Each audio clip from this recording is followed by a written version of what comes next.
all-new Buffy, a mother helping a slayer is sweet. I brought you a snack. A mother taking over for a slayer Time for the grown-ups to take Sunnydale back.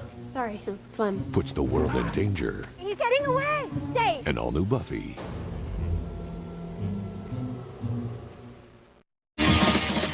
Good morning, VA. Oh, the wrong show. I'm sorry. Nope. What I meant to say was hello and welcome to Slade, the Buffyverse Revisited. I'm one of your hosts. I'm Jeremy. I'm your other host, James. And this week we will be belly flopping into season 3, episode 11, Gingerbread. You're gonna keep your shirt on though, right? No, of course not. Oh, We're going full Monty, baby. oh, yikes! Yeah. The world will never be the same. This is good. Good thing we've got that OnlyFans. Ooh. Nipples. Nipples. So what's going on, James? How are you? I'm all right. How about yourself? I'm living, therefore, no complaints. That's good. Anything new this week? Anything fantastic and extraordinary?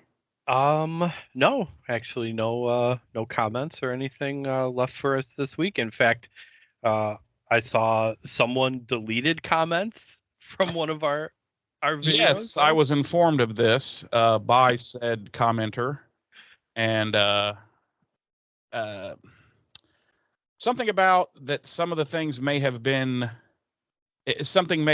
too deep for a public forum. I'm not something along those lines. So, okay.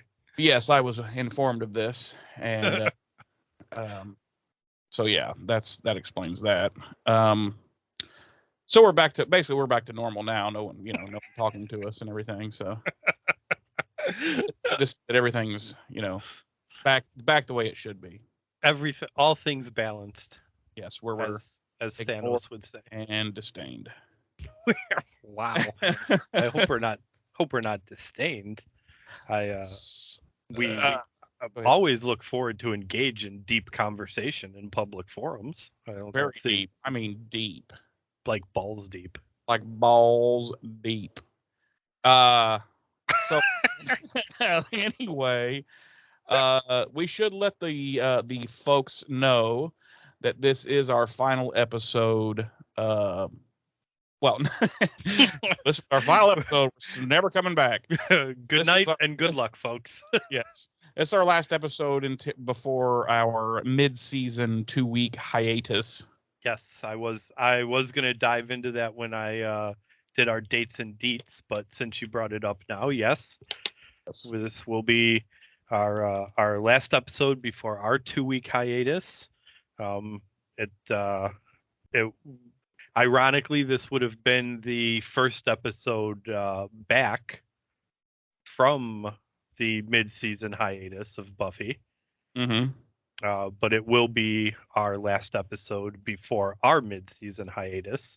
As you previously stated, we like to take our little 2-week break right down the middle. So at the 11 episode mark. Right. Plus we're booked at a self-help masturbation seminar.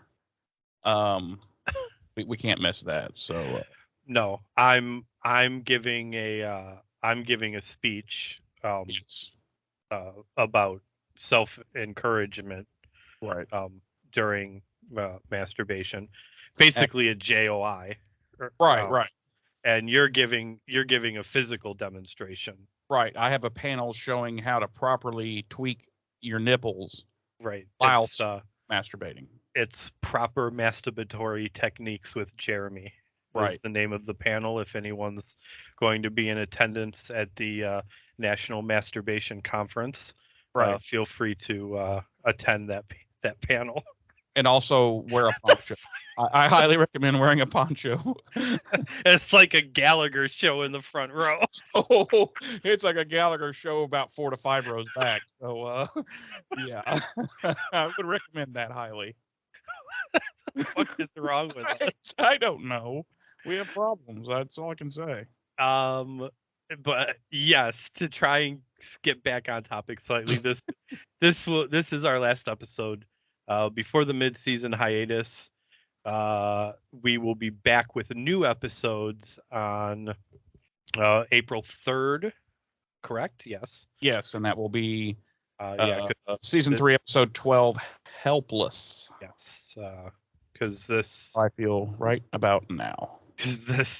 this current podcast the current date is March 20th that this is airing. So, yeah. So we will be back on April 3rd with Helpless, and then on April 10th, we will discuss this year's C2E2 in depth, just to try and make Jeremy jealous of the fact that I went and he's not. Which I am here when you go. I may just to pinch your scrot, metaphorically, I may pay to get a picture with Charisma Carpenter. Oh, you're a piece of shit. You're such a piece of shit.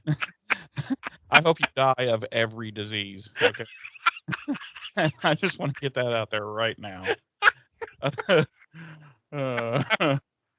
Yes, ladies and gentlemen, James is a dickhead. Just so you know. I'm such a jerk. I wouldn't do that to you, Jeremy. Uh-huh. Yes, you would. Like 4 times. 4 times. 4 times. Jeremy. Yes. How about if I toss some dates and deeds? Salad? You gonna toss my salad? I'm not gonna toss your salad. How about if I toss some dates and deeds into a skillet with some garlic? Okay. And then a little cream, a little heavy cream. Okay. And some Parmesan cheese. Parmesan. Okay. We'll cook that up till it's nice and thick, and then we'll throw some episode review into it, and make a nice little Buffy the Vampire Slayer season 3 episode 11, our 45th episode of the series overall, Alfredo. I'm down, bro. You had me at heavy cream. I had a feeling I would. Our episode title this week is Gingerbread. Our episode director is James Whitmore Jr., and our credited writers are Thania St. John and Jane Espenson. Our original air date was January 12th, 1999 on the now defunct WB network. We debuted to 4.2 million households in the Nielsen ratings when it first aired, ranking 91st out of 129 original network primetime shows for the week, and 3rd out of the 15 original shows on the WB for that week. Our regular cast, as always, includes Sarah Michelle Gellar as Buffy, Nicholas Brendan as Xander, Allison Hannigan as Willow, Charisma Carpenter as Cordelia, David Boreanaz as Angel, Seth Green as Oz, Anthony Stewart Head as Giles. Our guest stars this week include Christine Sutherland as Joyce, Elizabeth Ann Allen as Amy, Harry Kroner as Mayor Richard Wilkins, Jordan Baker as Sheila Rosenberg, Armin Shimmerman as Principal Snyder, Lindsay Taylor as Little Girl, Sean Pyfrom as Little Boy, Blake Swenson as Michael, Grant Garrison as Roy Roger, Roger Morrissey as the Hans and Gretel Strauss Demon, and Daniel Tam as Mooster. Our episode synopsis this week reads, after Joyce discovers 2 murdered children, she spearheads a town-wide witch hunt, which ultimately ensnares both Willow and Buffy. Yes, it does. Mine reads, after discovering the corpses of 2 young children bearing a symbol linked to the occult, Joyce spearheads a campaign to rid Sunnydale of witches and to also be a huge bitch. Wow. I might have added something in there, but You might have. I feel like Joyce is around a lot all of a sudden. Do you think she's just not really getting a whole lot of work out there on the streets. It's hard out there on the streets, for a pimp or a who. Yeah. And that plus I think that maybe the writers were like, we need a regular recurring pain in the ass. Who? Oh God, Joyce. We need to bring Joyce back because we need a weekly bring down for Buffy. Hey, I've said it before and I'll say it again. I believe that season three's overall big bad is Joyce. So, I thought she was the overall series big bad. I thought gratefully, we're soon rid of her. So stop it. And that's the thing is, I love the actress. I really do, and she's very talented. But in this show, just bleh. Right. Well, and maybe we'll disagree with on this when the time comes. But the episode you mentioned, you just subtly referred to in passing. It's a gut-wrenching episode. Oh, sure it is. It absolutely is, because it's mom and yada yada. But it's relatable. It's very relatable. Yeah, but I'm just saying that especially for you and I. But right. I just I don't know. She's just I don't know. She got the short end of the stick. Let's just put it that way. She did. We've talked about this plenty of times. Poor Kristen Sutherland. Yeah. Joyce could have been a great character if they had written her better, but it seems like they repeatedly just tried to make her like a B plot foil for Buffy. Yeah. Constantly ragging on Buffy and kind of being in the way. It come out as like a B. It never comes out as like a B plot foil. It just comes out as a pain in the ass. Like, right. This is so unnecessary. Can we just get rid of this bitch? Right. Literally just something else to like put in Buffy's way to cause drama. So we open and Buffy is on patrol in the park when Joyce shows up. And she has. I think you meant J-Dog. J-Dog shows up. She has snacks and she claims that she's coming to bond with Buffy while she slays. But I'm pretty sure she was given the old. Whoa! She did have a big thermos with her, right? Which I was like, what? What's with would you bring a boiling coffee or something? I don't know. I'm pretty sure she was giving someone the old howdy doody on a bench a little while. Yeah, the howdy doody was. I figured she just got done getting the Cincinnati bow tie, but the howdy doody works. The skyline, the skyline chili.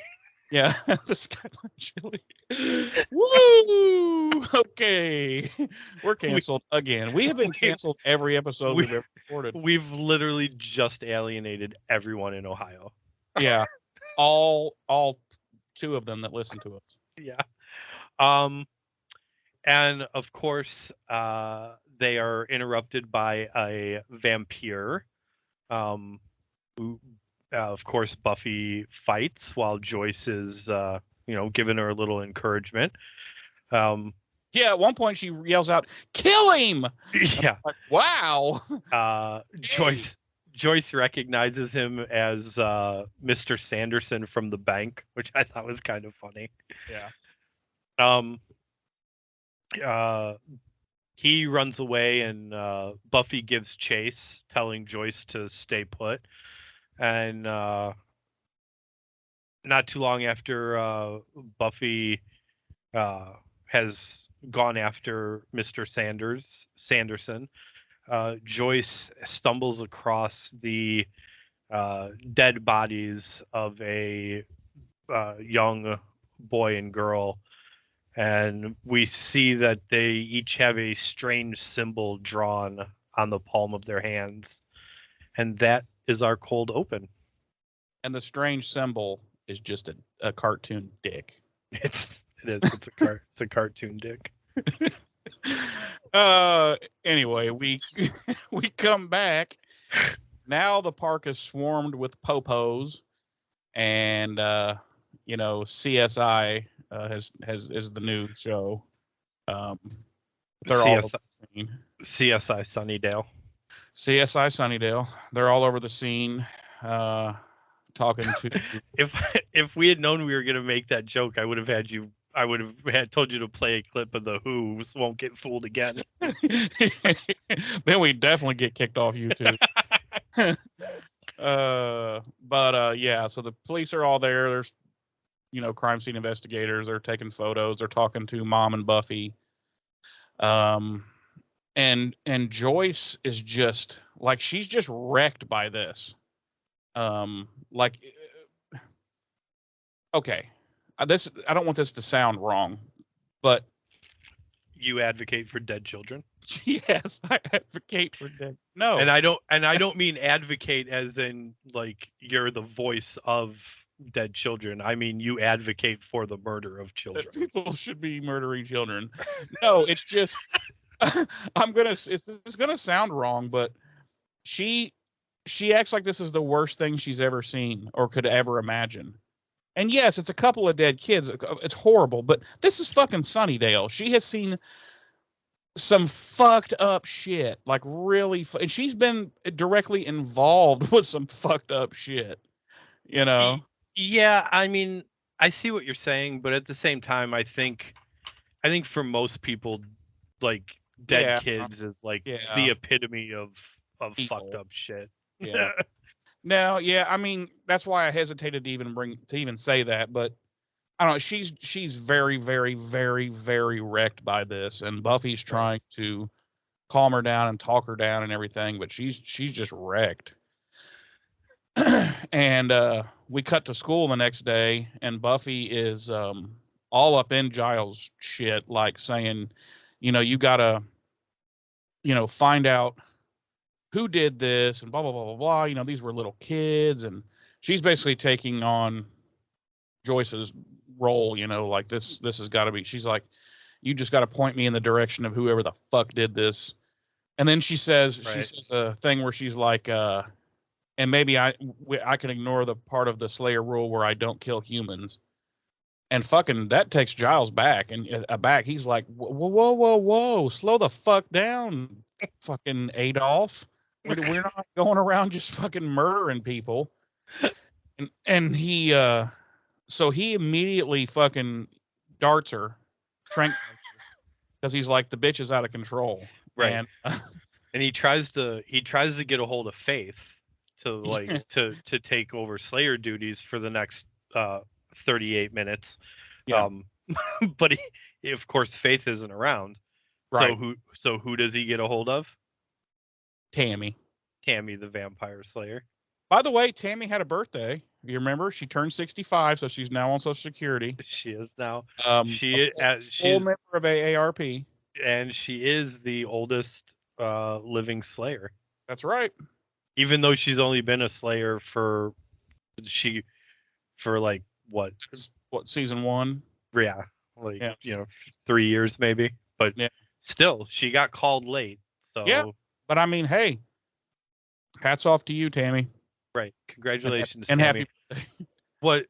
What we've never revealed about Tammy's origin story is that so Buffy died in season 1. We all know this. And supposedly that's when Kendra was called. Right. But that's not the case. Buffy died. Tammy was called. She was, mind you, Tammy just celebrated her 65th birthday now. So she was 62, 63 when she was called. When she was called, the surge of Slayer power caused her heart to give out. Right. And she died. Mm-hmm. But they were able to bring her back, and that's when Kendra was called. Right. They just lit it. They gave her a cigarette, and it brought her right straight back. Right. So that's how we got the double. That's how we now have 4 active Slayers. Right. So the secret origin of Tammy the Vampire Slayer there for everybody. Yep. So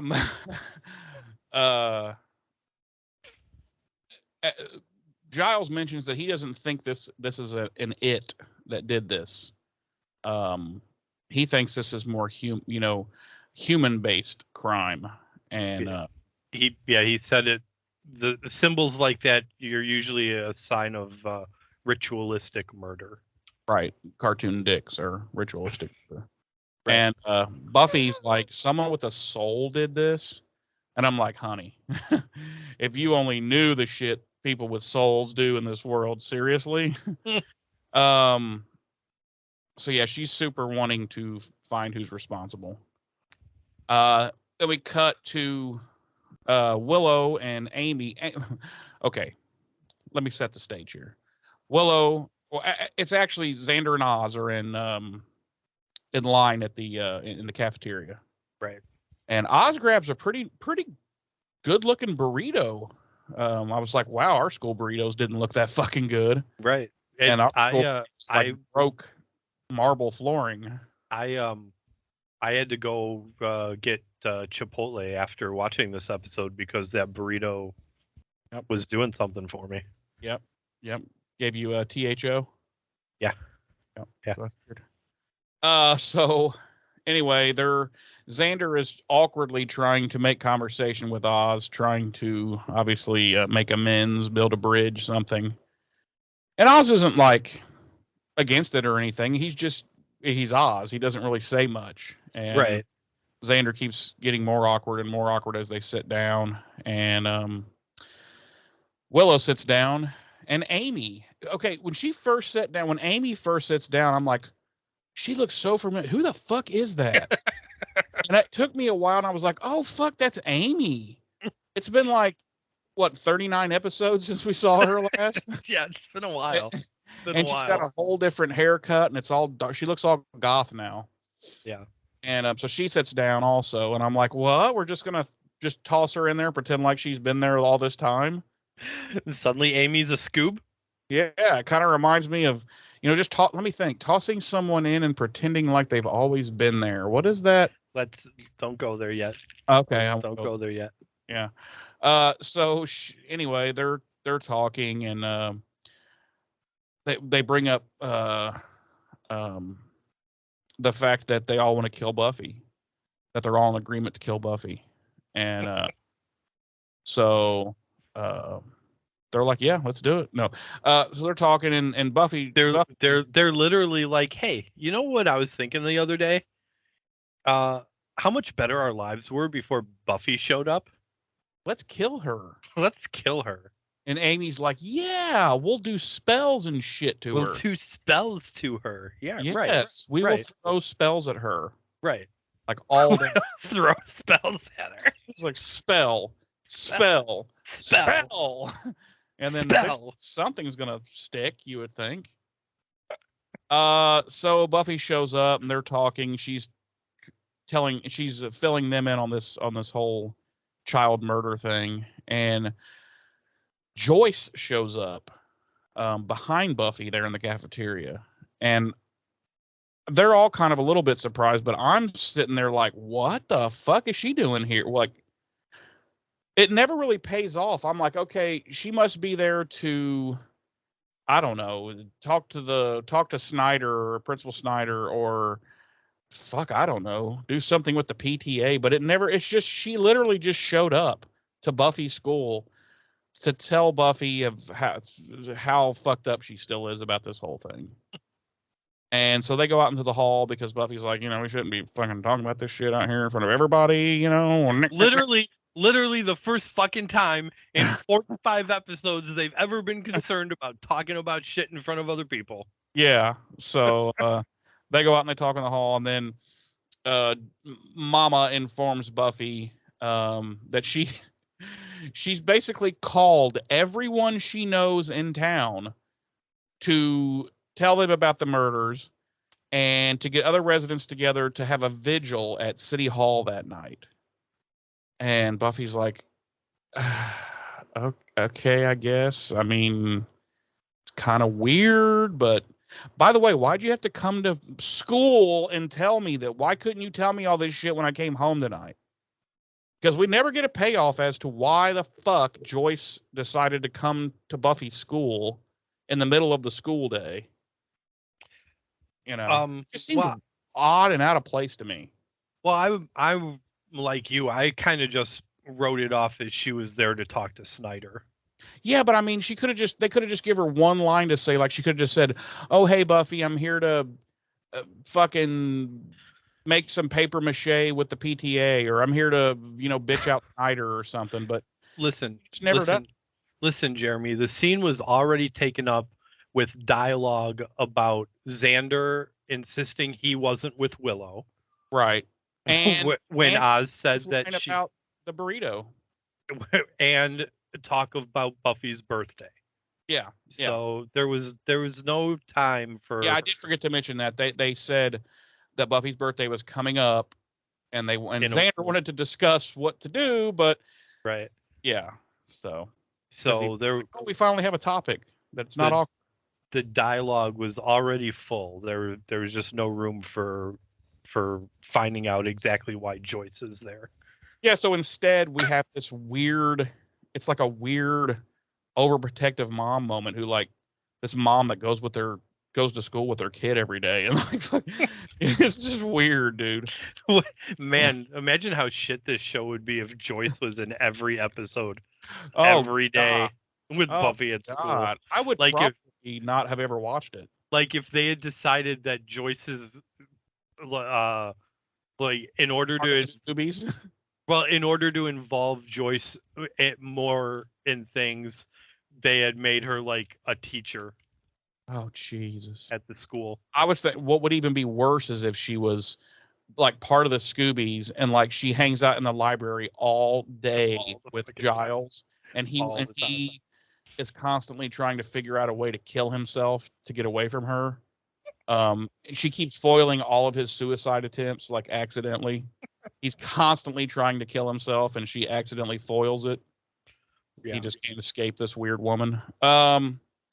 So we cut that night, and we did neglect to mention that Joyce does say there's going to be a special speaker at the vigil. Oh yes, and who is the special speaker, James? None other than Mayor Richard Wilkins himself. What? How did they get this important fellow there?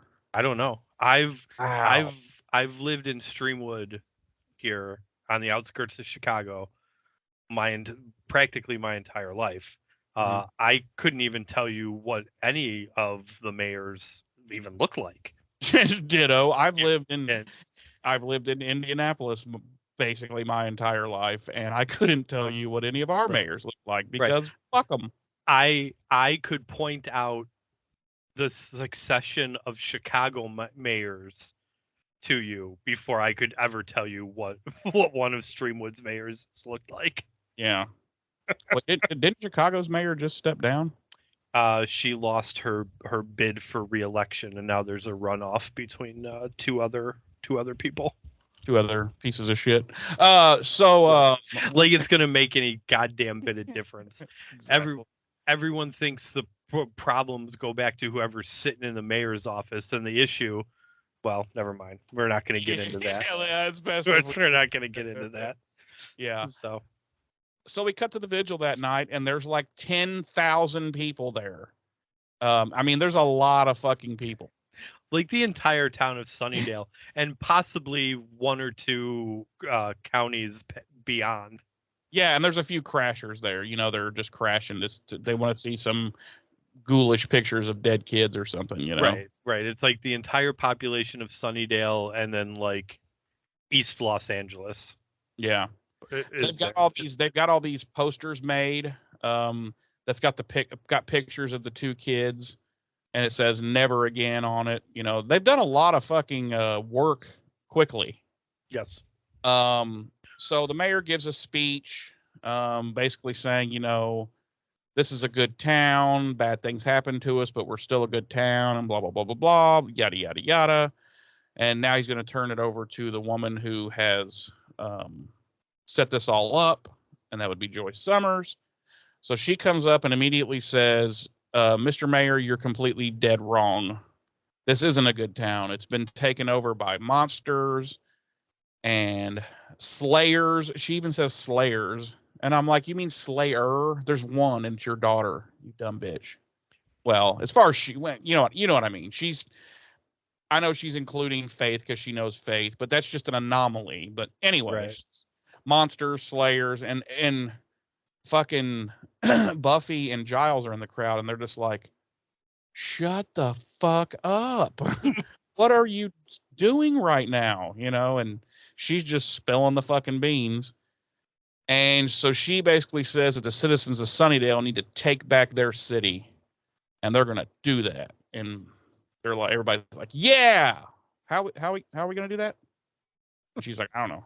I don't know. Listen, I'm giving the speeches. You guys figure out the logistics, all right? Then we cut to a little brief scene where Amy, Willow. Hold before you go on. Mm. I feel like you left out a lot of important information from this scene. I didn't find anything important in this scene. You didn't find our first instance of seeing Sheila Rosenberg, Willow's mom. Oh, be of any importance. I did leave that out. Yeah.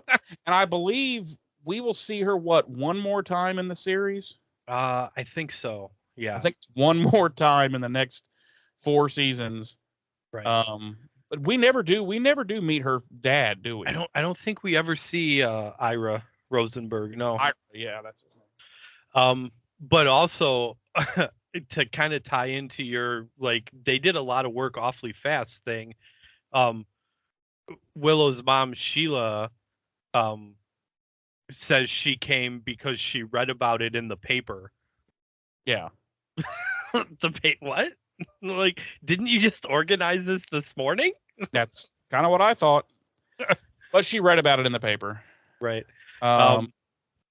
There's an exchange between Sheila and Willow where Sheila's surprised to see that Willow cut her hair, and Willow's like, yeah, that was 5 months ago. Well, yeah, she goes, yeah, I did in August. Yeah, there's several hints throughout the episode that Willow gives that her mother is completely unattached to her life. And she's apparently, she's either a psychologist or a psychiatrist, Sheila is. Yeah. Because she's talking later and she's like, no, I consulted some of my colleagues and we all agree that yada yada yada. So she's some type of head shrink. But she's a shit mother, let's put it that way. Which begs the question. I'm curious to know what Joss's mom was like. Probably that. Because Joss seems to have an issue with mothers. Yes, he does. He seems to have an issue with women in general, but women. And granted, Joss didn't like write this episode, but I feel like based on everything else we've seen, like how Joyce is written and everything, like there's some sort of, like, he obviously has meetings and talks with each writer or writers that come up, because he has to be able to convey the overall thing that we need to stick. This needs to be, like, it's like he tells everyone, okay, Joyce needs to be an annoying, stupid bitch. Right. We're going to introduce Willow's mom, and she has to be a disassociated. I was about to use the C word. She has to be a disassociated bitch that doesn't seem to really care about Willow. Right, because I mean, at this stage in the game, like, he's still in the writer's room breaking stories with these people, I would imagine. Yeah, they have to. You can't just bring writers in and not have meetings and fill them in on what your universe is and your character's basics and all that. Right. So he's doing that at the very least. That and also sexually harassing female employees. Sexually harassing all the female staff. Yeah. So we cut to this little brief scene, as I said, where Willow, Amy, and this new kid who we have never seen before, and I don't think we ever see him again. I don't think so. Named Michael, who is totally gothed out. He's got black eyeliner, black lipstick. Total 90s goth kid. They are sitting in a circle. doing some spells shit, Throwing spells at each other. throwing spells at each other, and and as the camera pans up, we see that there's a symbol drawn between the three of them, and it's the symbol that was on the little dead kid's hands, the cartoon dick. And that's when we realize that Willow is a fucking child murderer. A child killer. Has been since season 1. Didn't even know it. You don't even understand. We haven't even begun to understand the type of things that she has been doing. The depths of Willow Rosenberg's depravity. What is Willow Rosenberg's middle name? It's a good question. I don't know. I don't know if it's ever revealed or not. Why don't you keep going on and I'll do a little Google, see if I can find out. A little Google? A little Google. Okay. So we cut to school the next day, and weirdo Michael, the kid I was just describing, is at his locker, and he's immediately being bullied by the quote-unquote jocks. Willow Danielle Rosenberg. Mm-hmm. See, that's not as fun as Xander's, Yeah. Xander Lavelle. Right. Buffy's middle name is Anne, right? Right, Buffy Ann Summers. Joyce's middle name is Hooer. Summers. Joyce Hooer Summers. Her given name isn't Joyce. Her name is Jocelyn. It's Jocelyn Hooer Summers. Oh, I didn't know the Jocelyn part. Yeah. That is incredibly stupid. I'm just making shit up.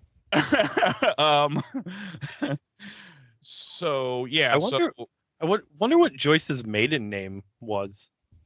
Cum bucket. I think it was French. I think it was Combouré. Combouré. Hello, my name is Jocelyn. Jocelyn Combouré.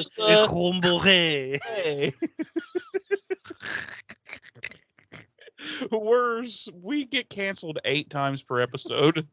That's why we have no listeners. No listeners whatsoever. Anyone that was listening, literally just now, was like, "Nah, fuck this, we're done." They deleted it. They took us out of their list on Spotify, and they probably reported us to the authorities. Yeah. The Indiana and Illinois State Police will be knocking on our doors respectively. Why are you naming people Kumbuke? I don't know, officer. Seemed like a good idea at the time. We're just rolling with it, guys. I don't know. Anyway, so where the hell was I at? Oh yeah, Michael's getting bullied at his locker, thrown up against it, yada yada. And it's these people. We know what you are. You're into these spells and shit. And so Buffy comes up and just gives him an eye. It's like at this point everybody in school knows. It's like I don't even know how to say it. It's like they all know she's the Slayer and has superpowers because they're all like, "Oh fuck, don't fuck with her," Right. And but they immediately leave him alone and go away. And she's like, "Are you okay?" And he's like, "Yeah, I'll just have to kill myself later when I go home." 90s goth kids, either shoot up a school or kill themselves. Anyway, so Cordelia saw this whole thing, and she basically remarks to Buffy that, this is what she gets for getting involved with losers and yada yada. And then she's like, and I'm referring to that as when I used to hang out with you guys. And Buffy's like, got that part.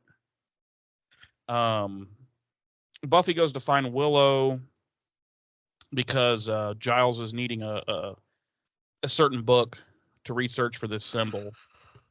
And so she sets off to do that. And there's a huge fire. And as that fire rages, Jocelyn Hua Kumbuke. When Buffy Buffy goes to the what do we call that place again? The lounge. The lounge. Buffy heads over there, and it's just Xander, and he's like, hey, where's Willow? And he's like, I don't know. Why does everybody keep thinking I know where she's at? We're not together. We're not hanging out. And Buffy's like, he's like, why is everybody treating me like I'm guilty? And she's like, you were fucking guilty. And he's like, yeah, that's true. She's like, where's Willow? And he's like, in the bathroom. So he knows exactly where she's at. So Buffy looks over and sees her stuff. This part got me. So she just goes over and starts rifling through Willow's things. And I was a little bit like, wow, you couldn't wait 5 minutes for her to come out of the shitter and ask her to give you the book you need? You're just going to rifle through her shit? Wow. Well, as she's doing said violation of privacy, she comes across a notebook that's apparently like Willow's witch notebook with spells and whatnot in it. And what does she see, James?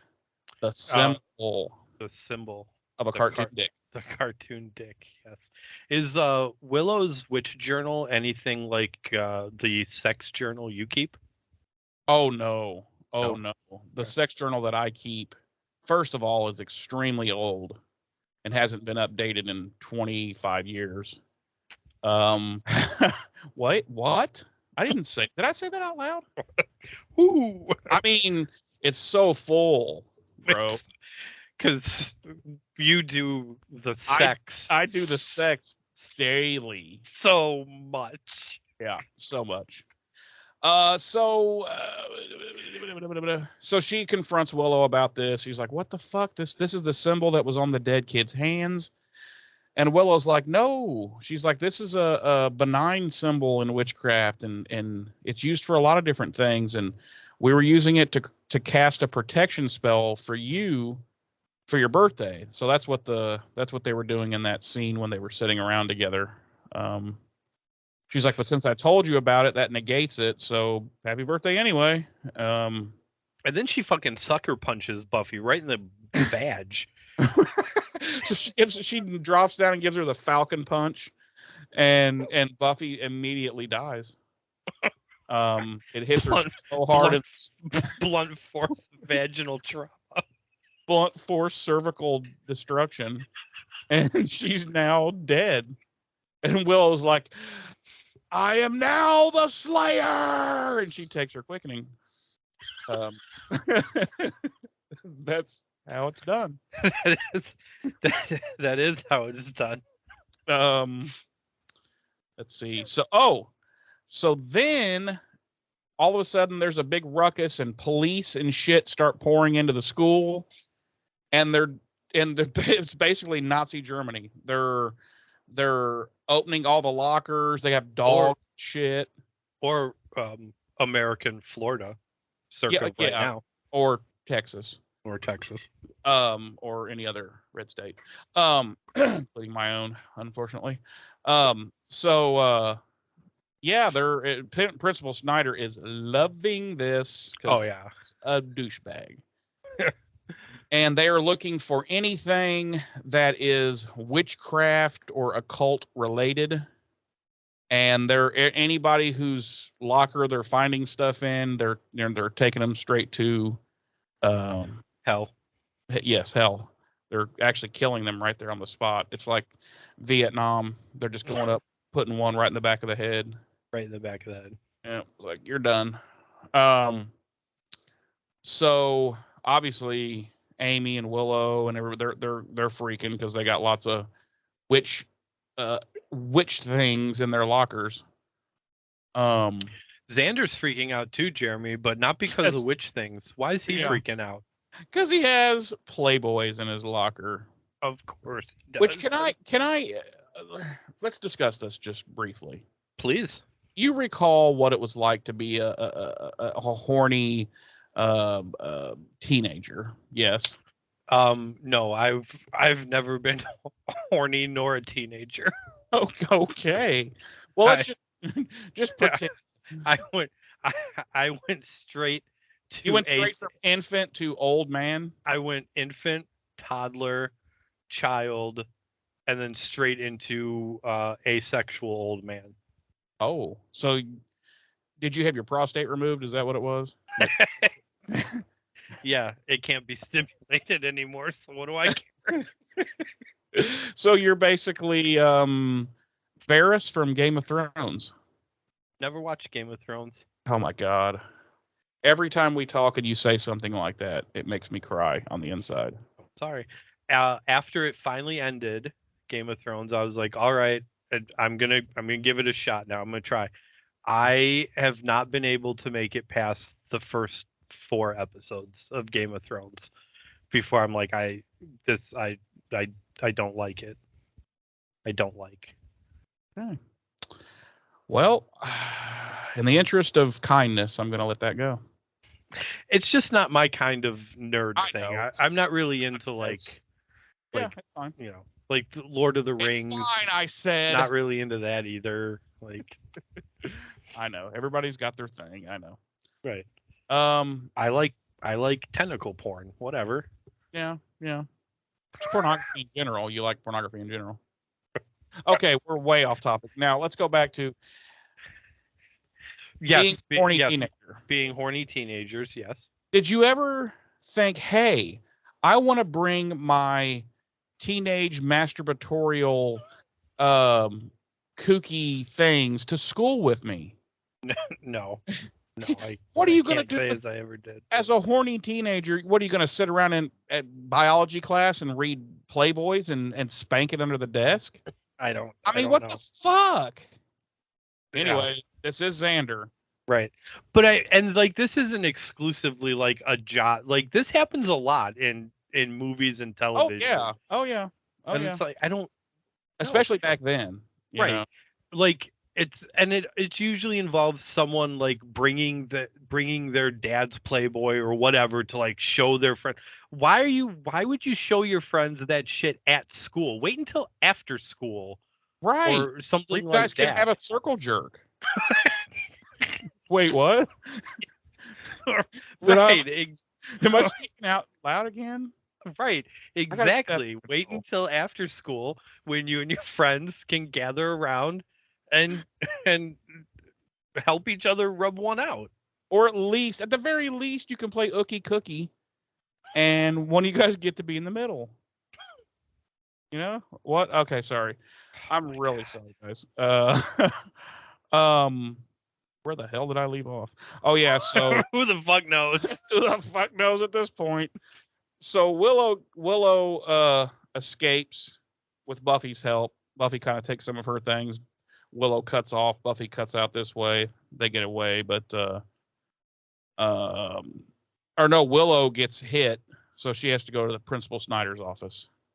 And but she doesn't. Buffy helps her not get caught with the really damning shit because Buffy takes it out of her hand and kind of hides in the crowd. Right, skedaddles off to the library, the library.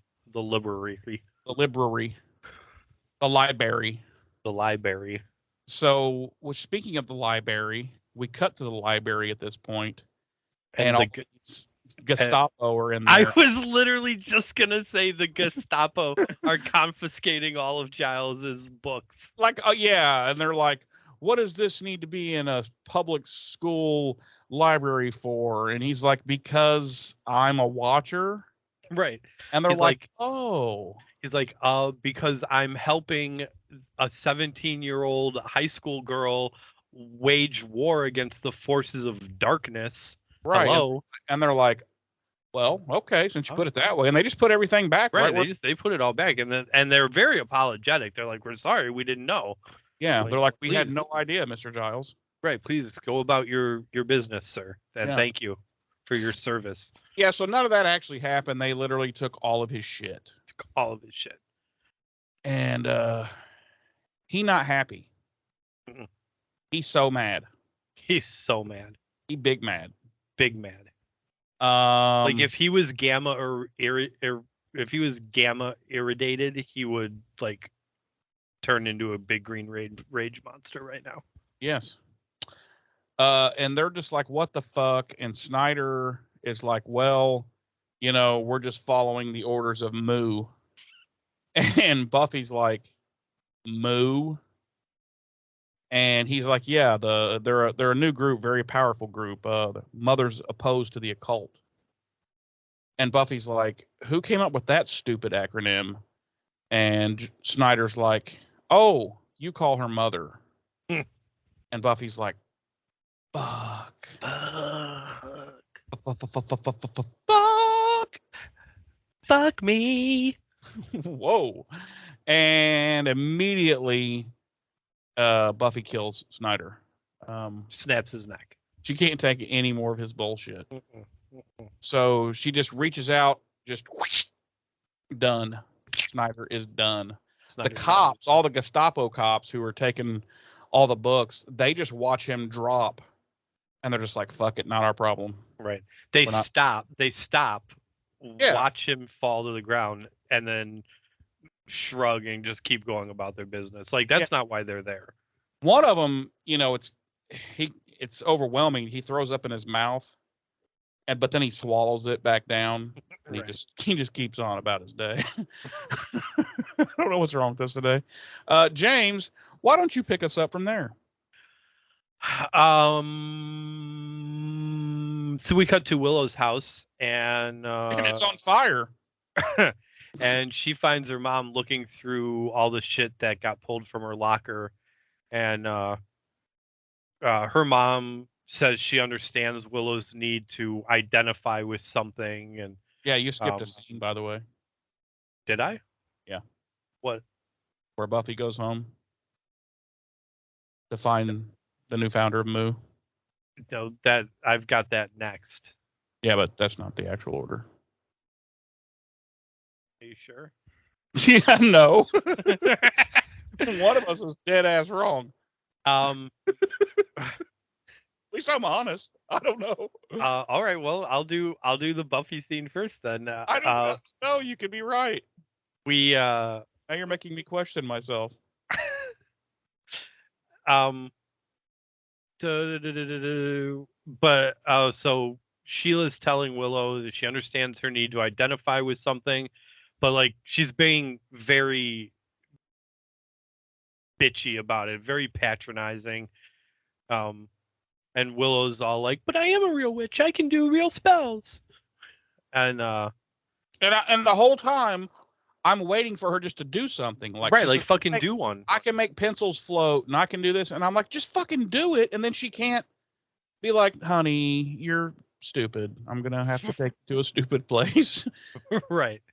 But Willow's mom's all like, it's just a cry for discipline. And she ends up grounding Willow. And Willow's all like, I'm a rebel and a witch and I'm dating a musician. And at that point, Willow's mom forbids her from seeing Bunny Summers again. That's a running gag throughout the episode. Is Sheila keeps calling Buffy Bunny. She has no because she's so uninvolved in her own daughter's life that she doesn't even know. She can remember Buffy's mother's name. Right. No problem, because she says it several times, but she can't remember Buffy. Right. Well, Sheila's probably a client. And then we cut to Buffy's house, where in turn Joyce is now forbidding Buffy from seeing Willow anymore and is defending Moo's search and confiscation of items from the school lockers. And Buffy tells Joyce that it's her job to take care of these things. And Joyce heavily implies that Buffy's just not doing a good job of it then. And at that point, Buffy puts her fist right through Joyce's sternum. Pulls out her goddamn backbone. Pulls her spine out. Yeah, Mortal Kombat style. Yep. She's like, get over here. This is done. Yeah, she implies that Buffy's not doing a good job because Sunnydale isn't running out of vampires and whatnot. And And Buffy even says, "Yeah, I don't think running out of vampires is a thing, Mom." Right. You know. At that point, Buffy storms off, and we see that the two dead children from the beginning are there in the room, and they're telling Joyce that they can't sleep until Joyce. Yeah, no sleep till Brooklyn. That's right. No sleep to Brooklyn. And then Joyce is like, "Word." Right. And the kids are like, they put on sunglasses. No, they tell Joyce that they can't sleep until Joyce hurts them the way they were hurt. right. And then we cut to the park, And she's like, "Well, how were you hurt? Just because they drew little cartoon dicks on your hand?" Right. And then Joyce pulls out a Raggedy Ann doll, and she's like, "Show me on the doll where they hurt you." Wow. And then they point to just their hand, and they're like, Right. They just point to their hand, and they drew right. Were made fun of relentlessly because they drew cartoon dicks on our hands. Right. They point to the doll's hand, and then they hold up their own hands, and they're like, the cartoon dick, remember, lady? Yeah. That's right there. That's where they hurt us. They drew the cartoon dick on our hands and then made fun of us. And then until we died. Joyce is like, "I got you," and she grabs a Sharpie and heads out of the house. Yeah. Yeah. She's gonna get even. Well, what Joyce does, you know how like parents of children with cancer when the children have to shave their heads, so the parents will shave their heads in solidarity. Yeah. Joyce draws a cartoon dick on her forehead. On her forehead, and it's not solidarity. very good. You can't really tell that it's a dick. Right. Right. It looks like a somewhat fucked up D. Yeah. So Joyce was trying to draw a cartoon dick, but ended up somehow, probably because she's a dumb whore, like poorly spelling out the word dick instead of drawing a cartoon. It's dick. Misspelled. It's a D, a 1, a backward C, and a K. Right. Right. And somehow the K's upside down. Right, because I mean, streetwalkers, they're not, she didn't get a good education. Right. Right. Yeah. So then we cut to the park, and Buffy's there, and Angel shows up and gives her a hug, and Buffy tells him that her mom, basically said being the Slayer's pointless, and of course Angel disagrees and tells her that it's like, fuck your mom. See, you should have let me kill her last Right. He's like, remember when I was evil? You should have let me off that bitch. Because then you would have that house to yourself. Right. We could be there fucking smashing. Right. I mean, life would be so much better. Mm-hmm. Like, I wouldn't. Instead, I'm living in this fucked up, decayed mansion. Which, by the way, why did he never go back to his dope ass underground fucking hit apartment? Dude, that is such a good fucking question. I literally like, spoiler alert, I was watching the next episode doing notes for Helpless, and like he and Buffy are chilling in the mansion, and I'm like, and all of a sudden that exact thought ran through my, I'm like, how come when this dude came back from this hell dimension, he didn't go like back to his dope ass underground apartment? That is literally the dopest apartment. Like, that was pretty fucking sweet. Right. Like, was it a studio? Yeah, it was, but it was still fucking dope as hell. Hell yeah. It was big for a studio. Right. But I mean, and it was free. He had a refrigerator with bags of blood. Right. Now he's in this decayed, horrific, fucking dirty ass like mansion thing. Right. And it has no doors or windows. Why would you want to come back from the hell dimension and live in the place where you died? Right. And like, also, I'm confused about whether or not this place has electricity, because sometimes he's got 95 trillion umpteenth candles lit so that he can read by candlelight. And sometimes it's night and it's just bright as fuck in there, and there's no candles lit. Fucking on a treadmill, and it's like, well, he's got to have that bitch plugged in somewhere. Right. But I'm like, and he's just sweating to the oldies. And right. So here's the thing. If there is electricity and he just chooses not to turn the lights on and read by 90 billion umpteenth candles, it's just because he's being a moody fuck. Yeah, he's being a fucking emo bitch. Oh my God. Anyway, Yeah. we can talk more about that in the next episode. The episode loses a point for that. Right. The angel, of course, disagrees with what Joyce said about being the Slayer, being pointless, and he tells Buffy that she taught him that it's important to keep fighting. Of course, an allusion to the end of our last episode, Amends.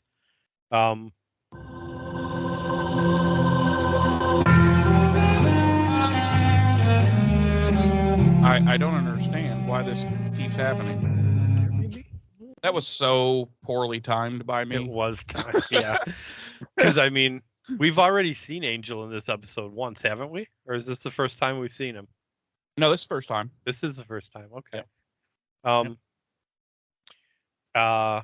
And he casually brings up the children's parents, and Buffy's like, "Huh, that's interesting. No one knows who the fuck they are."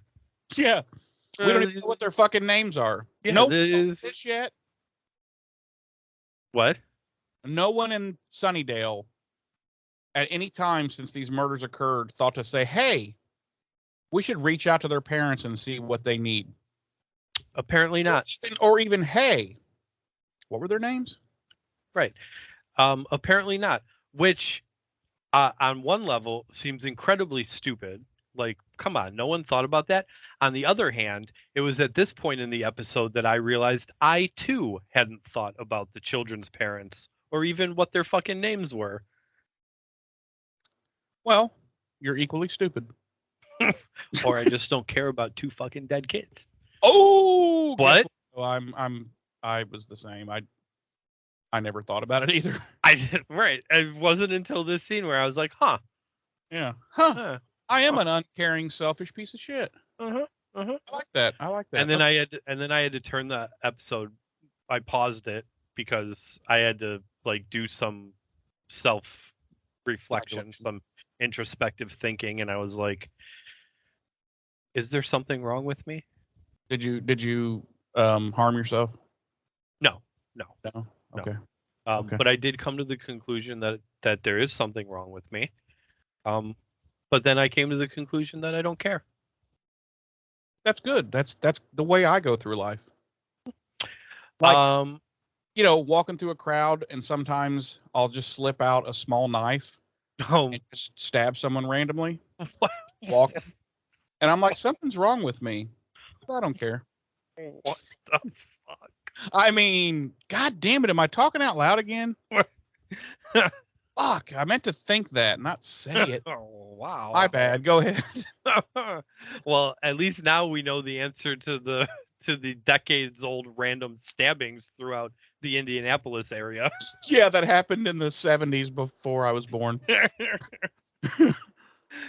So we cut to the library, and Giles is on the interwebs since all of his books are gone, and he's having a standard amount of Giles difficulty navigating the web, and Buffy shows up and points out that no one knows who the parents of the kids are or even their names, and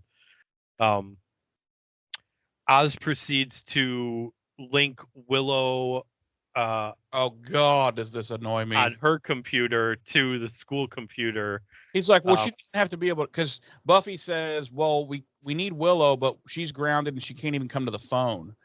And Oz is like, well, she doesn't need a phone. And he instant messages her, which, okay, that's fine. That's such a thing. Then she hears it go off and goes over to her computer. But then, like, everything they did here was okay. Like, you could have done all these things. It's just the way they sit. Like, Oz is like, okay, we're linked up. Now she can send everything she finds right to here. And I'm like, well, no, she can send you a fucking link. But you know what I mean? The verbiage was just so stupid. Right. You know. So I would like to point out here that Giles did have a German story up on the computer screen, but it is so poorly translated that anybody who reads or speaks German, it would be incomprehensible to them. It probably just says dicks, dicks, nipples, and dicks. That's all it says. That's funny. That's the nursery rhyme my mom used to say to me at bedtime. Dicks, dicks, nipples, and dicks. Dicks, dicks, nipples, and dicks. Yeah. Hmm. Well, we all understand now what's wrong with you, James. That's not true. My mom didn't love me enough to read me bedtime stories. I thought you were going to say that's not true. My mom couldn't read. No, none of that's true. My mother loves me very much. Sure. At least that's what I tell myself. No. That's not true. My mother couldn't even read. So yeah, Willow is now linked to the library computer doing the research, and instead of finding, she's like directly feeding them websites and whatnot, right, supposedly, and it's a bunch of fucking like Asian tentacle porn. And they're like, what is this? Where she's not helping us at all. right. And she's at home on her bed on her computer like right. Yeah, and they're all like looking at it like, what the hell is it? Except for Xander. I don't know if you noticed, he's up in the upper level up by on the stacks. Yep. Just looking over the railing, just going to pounding one out. Like he is beating it like it owes him money. Yep, and he's just gonna spray all over the back of everybody's heads. Mm-hmm. Yep, that's how he's gonna go out, because Buffy's gonna kill him after that. I hope the next episode goes better than this. So, but instead of finding the kids' names or who their parents are, they end up finding just a shit ton of articles about the exact same situation, with photos and drawings of the exact same two kids, exactly 50 years apart from each other, dating back to 1649, I believe it was, right? Yeah, because they totally would have had accurate drawings of these kids in 1648. And the stories are about Hans and Greta. At that point, Willow's mom comes into a room and takes away Willow's computer and tells her that she believes her now, and all she can do is let Willow go with love. And she leaves Willow's room and locks the door. And then a guy in leather with like chains and stuff comes in the window. We come back to the library, and Giles is telling the rest of the gang that folklorists believe that fairy tales are based in reality, and he tells them that some demons thrive on watching humans destroy each other. At that point, our little goth friend Michael, let's just call him Hot Topic, runs in just bloodied up, and they're all like, whoa, who did this to you? What's going on? And he's like, it was my old man and a bunch of his friends. And I liked it. And I liked it. What's wrong with me? And he's just like, wait, before you leave, will you punch me? Right. But he says that to Giles. He's like, will you punch me now too, Daddy?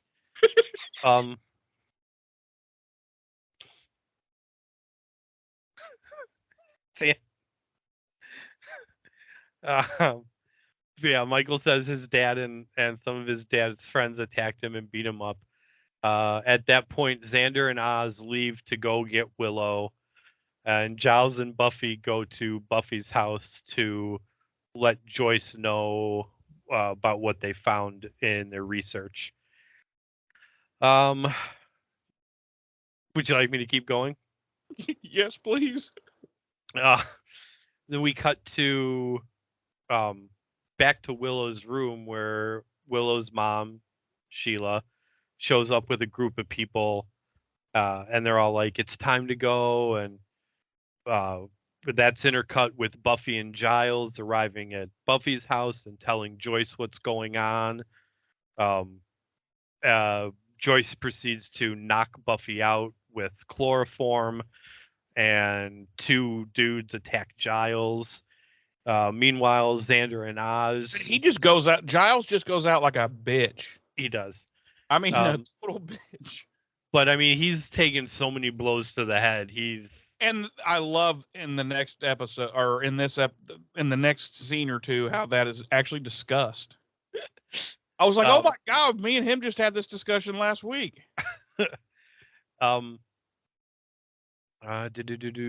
Xander and Oz show up at Willow's and find her room empty, and it's obviously there was a struggle.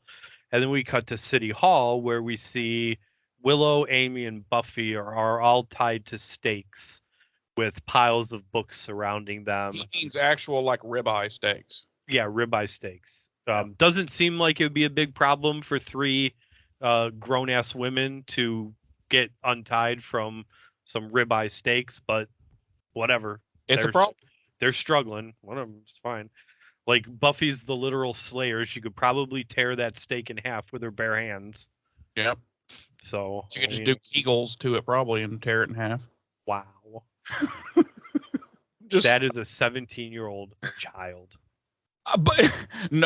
Oh yeah. Until next episode, yeah. Even though in real life she was about 22 at this point. No, I think she's only 19, 20. Okay. Yeah, she wasn't that much older than Charisma was like 42, I guess. Charisma was approximately 75. Yeah. She had already looks amazing. She had already had 3 careers prior to acting. And 3 kids. Yeah. And 5 divorces. 4 husbands, but 5 divorces. Right. You explain it. Who the fuck knows? Well, because she's currently married. Oh, good point. Pretty easy to explain. They're tied to stakes. Willow's mom says there's no cure but the fire. Buffy's still unconscious. We cut back to Buffy's house where Cordelia is slapping Giles to try and wake him up. I think she was slapping him full on. I think so. Like 3 of them in a row. I was like, I bet she's loving this. And I know he was. All I could think about was I wish Giles was slapping me. Yeah, I know. What? I know you were thinking about that. I knew that was exactly what you were thinking. Daddy. We cut back to City Hall, and Buffy wakes up just before her mom lights all the books on fire. Of course, the fire rages up almost instantly. Yeah, but do you notice it gets to a certain point, and then all of a sudden it's so slow. Right. Like they should, as quick as it was going up at first, they should have already been engulfed and nothing but fucking cinders at this point. That's how it always works in scenes like this, when it's ridiculous. I know. As the fire is closing in on them, Amy casts a spell, turning herself into a rat and escaping. Yeah, and Buffy's like, "Wow, she couldn't have done us first." Yeah. Willow threatens to show the adults her power. Well, I guess we should mention. I didn't mention this. It's not just Joyce and Sheila and the girls there. It's a gaggle of Sunnydale adults. It's like all the adults have become under the spell of these bastards. So Willow threatens to show them her power, and the crowd thinks about leaving. But the the children, Hans and Greta, keep reminding them that they have to kill the bad girls. And we cut to Giles and Cordelia in Giles's car as he's directing her how to prepare um, a spell or mixture to make the demon show its true form. And we cut back to City Hall, and Xander and Oz show up, and they hear Willow screaming, and they think Willow's above them, so they start climbing through the ventilation shafts. Very Die Hard. They love climbing in shafts. Buffy's begging Joyce at this point to stop this, and Joyce says that she has to punish Buffy. And at that point, Giles and Cordelia arrive at City Hall, and they pick the lock to the room that everyone's in. And Cordelia uses the fire hose to put out the fire while Giles casts a spell and throws the mixture at the children, Hans and Greta, and they turn into this big, 10-foot tall, ugly demon. And right then, Michael comes running in with a ball gag in, and he's like, "Did somebody say punishment?" And he looks at Giles dead in the eyes, and he's like, "Punish me, Daddy." He's already has. He's like leather. He's Right. leathered out. Yeah. Right. And as he's saying that to Jay, he's putting the ball gag in his mouth, and he's like, as he's like, "Punish me, Daddy." He's got like 10. He's got like 10-pound weights on some nipple clamps already attached. And Giles is just like, "What the fuck?" And then he's like, "Oh, okay." right. I was just gonna say at first Giles is like, "What the?" All right. All right. They don't call me Ripper for nothing. And by Ripper, it's because he rips a lot of farts. Oh, I thought it was because he was gonna ripper that boy's guts apart. Wow! Wow! This has gone so off the rails. No joke. Throws the kids, the Hans and Greta turn into this big 10-foot tall ugly demon, and which kind of looks pretty cool, by the way. I thought it actually does, yeah. The demon charges at Buffy, and Buffy manages to break the stake that she's tied to, and she leans over just in time for the demon to run into the stake. And did you notice how the stake was sharpened to like an unbelievable point? Yeah. I was like, oh, that's convenient. And she's all like, did I get him? Did I get him? And just then Xander and Oz fall through the ceiling, and Oz is like, we're here to save you. Yeah, and the camera pans back, and you see that the demon has run its face through the stake and out the back of its head, so it is indeed quite dead. Yes. Then we cut to Buffy and Willow in Willow's room, and Willow tells Buffy that her mom's having the selective memory that Joyce used to be so good at having. And Buffy's like, it's the gangbangs that does that. Willow says that her mom does remember that she's dating a musician, and Oz has to come for dinner next week. And they're in the midst of trying to perform a spell that'll turn Amy human again, but it doesn't work. And that is the end of our episode. That is the end of our episode. It is. How about a little monsterology, Jeremy? No, let's skip it. The Hansel and Gretel demon, pure creation of our writers. I actually enjoyed it. I thought it was an interesting take on the idea that fairy tales and folklore have some basis in truth or actual events. Our body count this week is only 2. Unfortunately. Pretty Actually, low. shouldn't it be 3? 3. Why? The boy, the girl, and the demon? Well, the boy and the girl are the demon, though, so That's it's not. That's true. Okay, fair enough. Actually, not a lot to discuss this week.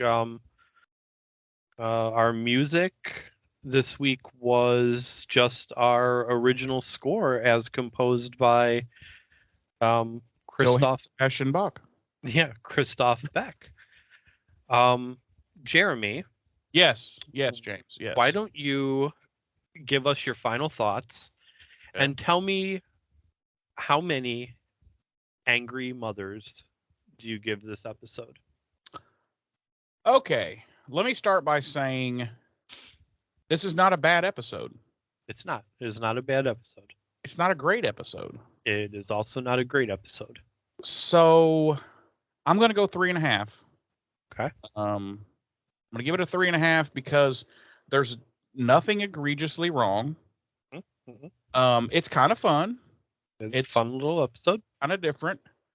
That's the thing. Like in season 3, like the ones that aren't great, they're really not stinkers. They're generally always. It's like, man, it's okay. You know. Yeah.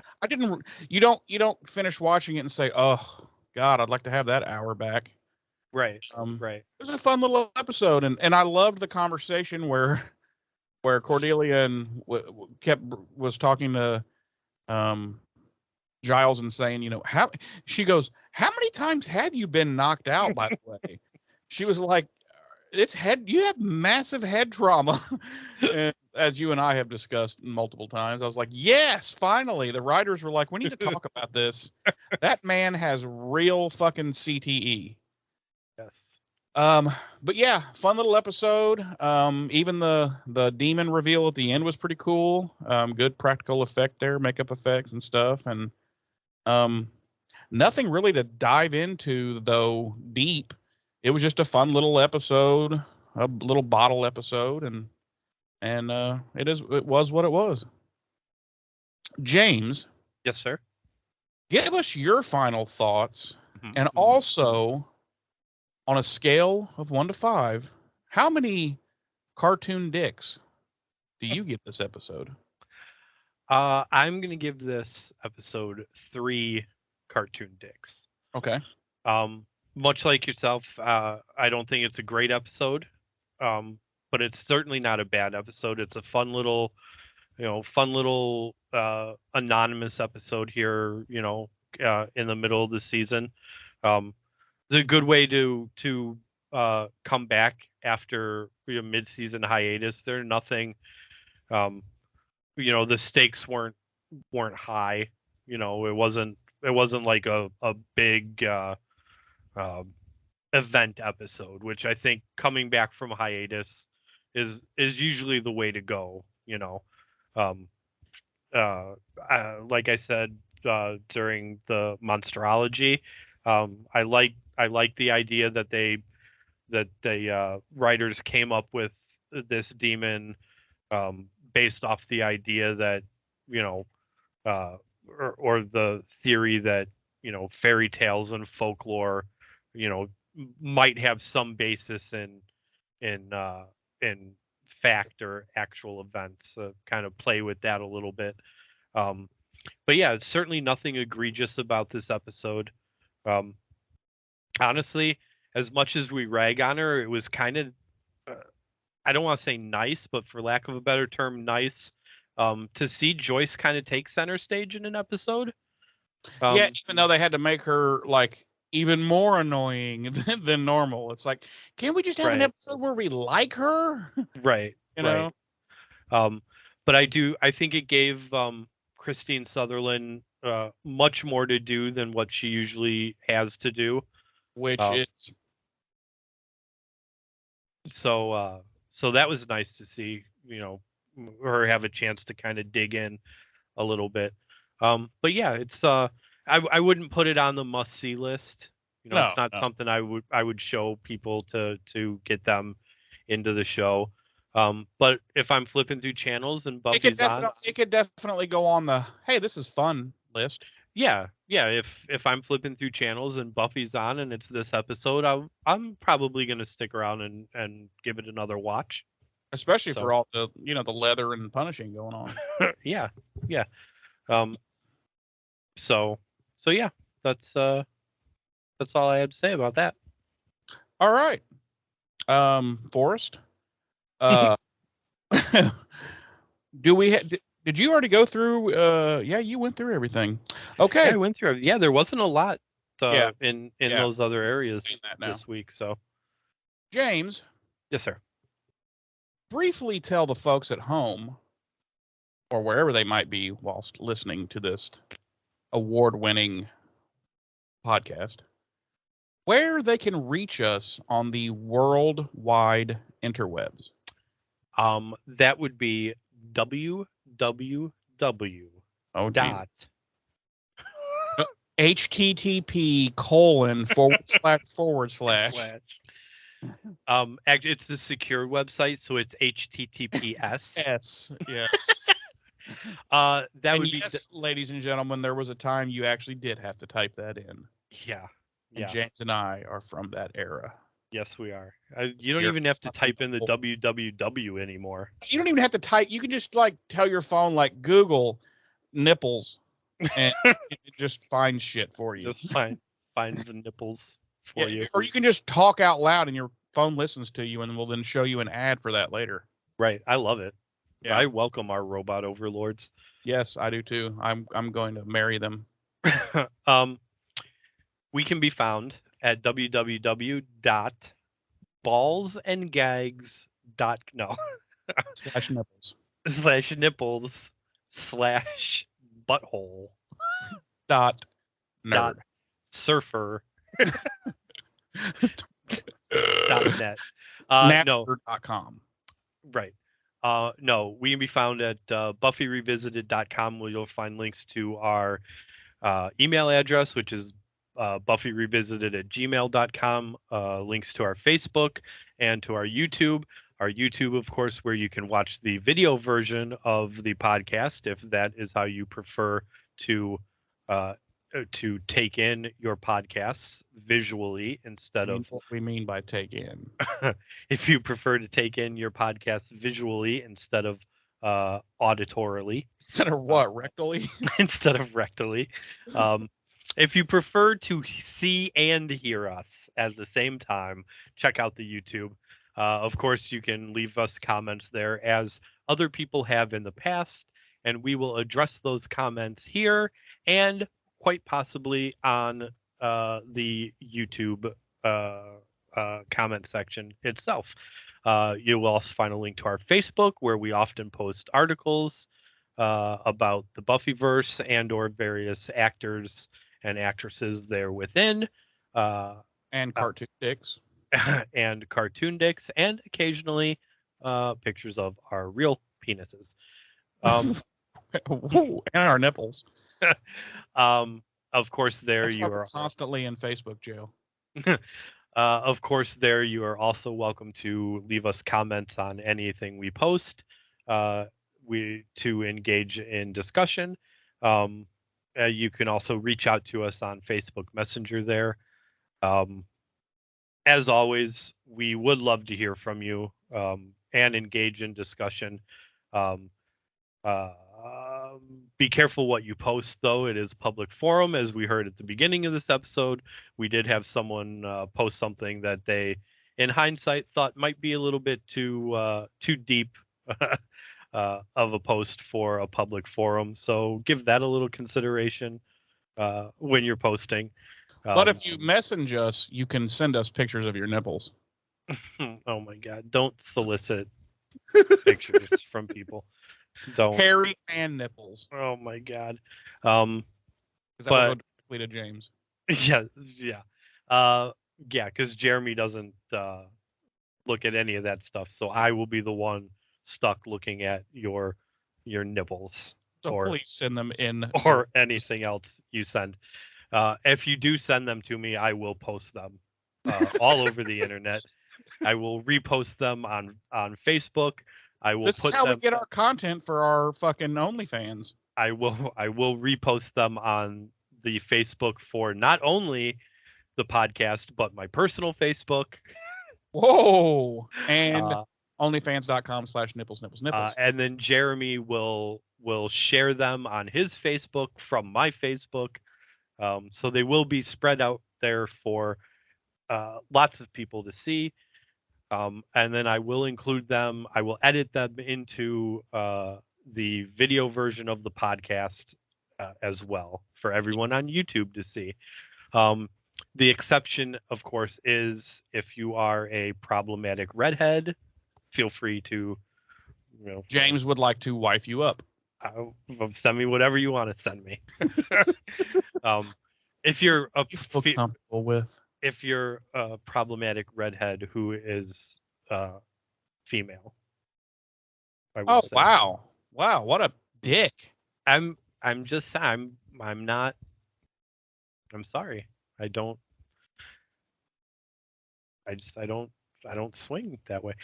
You know what? I'll say if you identify as female, Even if you look like Andre